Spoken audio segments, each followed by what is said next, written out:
Mon mari a cessé de m'aimer dès l'instant où son frère divorcé, Kaden, est revenu en ville. Sans prévenir, il a demandé le divorce et a organisé une fête où il m'a présenté comme la balle qu'il avait échappé de justesse. L'année suivante, il a rôdé devant mon appartement, me suppliant de l'épouser à nouveau. Au début de notre mariage, je savais que nous n'étions pas parfaits, mais notre couple était solide.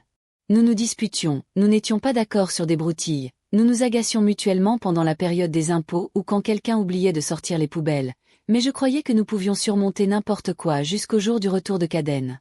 Déjà marqué par 3 divorces difficiles, Kaden arborait ses échecs comme une armure, se vantant que les femmes retournaient toujours la situation et que le mariage était un piège pour les hommes naïfs. Damon a beau avoir levé les yeux au ciel face à cette amertume. Je n'ai rien dit, je ne voulais pas m'interposer entre eux.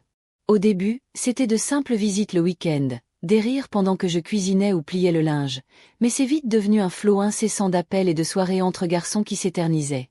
Damon rentrait à la maison avec un air suffisant et hébété, critiquant tout ce que je faisais, minimisant ma fatigue et mes inquiétudes, me traitant de manipulatrice et prétendant que je gâchais tout. J'ai d'abord mis ça sur le compte du stress, mais ce n'était pas ça, c'était Kaden qui le manipulait. Damon m'a dit que Kaden lui avait ouvert les yeux sur mes manipulations, une accusation tellement absurde que j'en suis restée bouche bée, car c'est moi qui m'étais toujours adaptée, qui avais fait des sacrifices et des compromis pour lui, jamais l'inverse.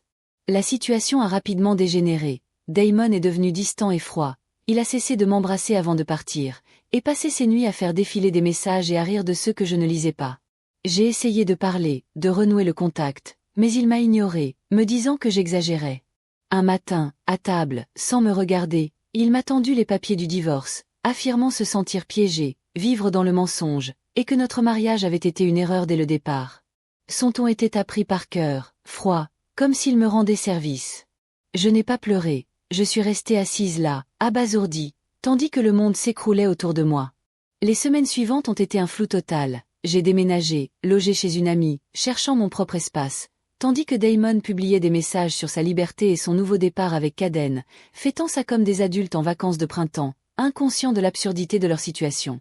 Mes amis ont réagi en silence, certains discrètement compréhensifs, d'autres ont disparu, et je n'ai cherché personne. J'ai signé les papiers, ne cherchant que la paix. Une fois le divorce prononcé, Damon m'a envoyé un bref message. C'est fait. Bonne chance pour la suite. Je suis partie seule, envahie par un étrange et lourd soulagement. Enfin libre de celui qui m'avait rejeté pour des opinions superficielles et des conseils mal avisés. J'ai savouré ma solitude, emménagé dans un appartement modeste, calme et rien qu'à moi, repeint mes murs, choisi mes meubles et renoué peu à peu avec ma vie. Damon essayait d'afficher sa liberté. Fête, baignée décorée, j'ai échappé au pire. Légende suffisante célébrant mon absence, mais je n'ai pas réagi.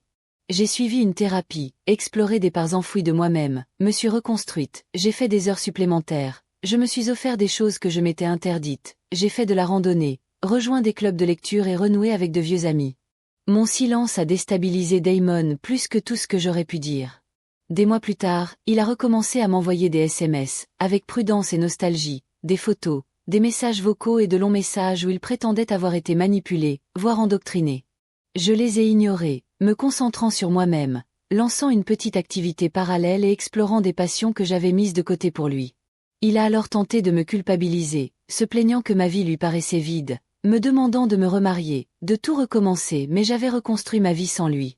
Il a commencé à apparaître en arrière-plan, à des événements artistiques, devant chez moi, persistant mais dans son déni. Finalement, j'ai accepté de le rencontrer autour d'un café, non pas pour une réconciliation, mais pour qu'il prenne enfin conscience des dégâts. Il a admis la manipulation de Kaden, le chaos qui avait transformé chaque frustration en prétexte à notre rupture, et il a avoué regretter la stabilité que je lui apportais, le calme que je lui offrais mais pas moi, la personne, seulement ce que je lui donnais. Je lui ai dit que je n'étais pas un plan B, et malgré ses supplications, je suis partie, sereine et déterminée, sans haine, juste pour tourner la page. Les messages cessèrent, les apparitions s'arrêtèrent, et je m'épanouis. Je peignais, j'explorais, je construisais une vie qui tournait autour de moi, et non autour du fantôme d'un mariage. Puis, un soir, la mère de Damon appela. Il avait eu un accident de voiture, pas mortel, mais suffisamment traumatisant pour le secouer, et il demandait à me parler. Je l'écoutais, impassible, et refusais tout contact. Une semaine plus tard, une lettre manuscrite tremblante arriva. Il avouait avoir suivi Kaden du haut d'une falaise, réalisant que son frère était amer, jaloux, et qu'il m'avait perdu à cause de sa confiance aveugle.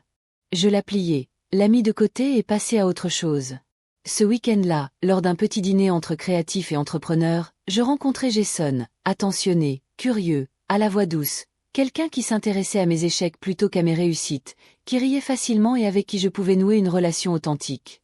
Les semaines passèrent, empreintes d'une curiosité chaleureuse et constante, et un après-midi, je croisai Damon dans une librairie, le visage tuméfié et en pleine convalescence. Il s'excusa doucement et me confia qu'il espérait que celui que j'épouserais me verrait vraiment tel que je suis. Je lui ai dit que j'avais déjà quelqu'un qui le faisait. Il a hoché la tête, silencieux, les yeux humides mais calmes, et c'était la dernière fois que je souhaitais le voir. Je n'étais plus la femme qui mesurait sa vie à l'aune d'un mariage brisé par l'influence d'un autre. J'étais celle qui avait retrouvé sa paix intérieure, son estime de soi et sa propre histoire, intacte, inébranlable et enfin libre.